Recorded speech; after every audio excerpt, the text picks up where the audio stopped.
Anyang mga chinggu, ito ang mga requirements sa pag-transfer ng titulo. Number 1, Deed of Sale. Ito yung kontrata nyo sa pagbili ng property.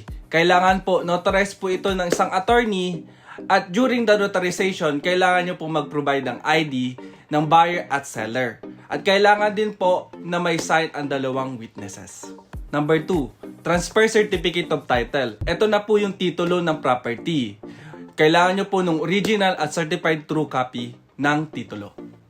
Number 3, certified true copy ng tax declaration. So, kailangan nyo po ng dalawang tax deck dito, yung improvement and lot. If ever na lote lang yung binili nyo, kailangan nyo po mag-provide ng certificate of no improvement.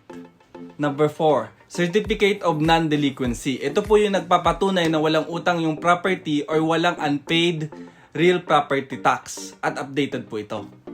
Number 5, TIN ID ng both buyer and seller. Mga chinggu, kapag na-provide nyo na po lahat ng mga documents na ito, pwede na po kayo mag-proceed sa BIR. At huwag nyo pong kalimutan ang SPA if ever na hindi po kayo yung magpa-process ng documents. Ito ang yung chinggu na broker. Basta lisensyado, garantisado!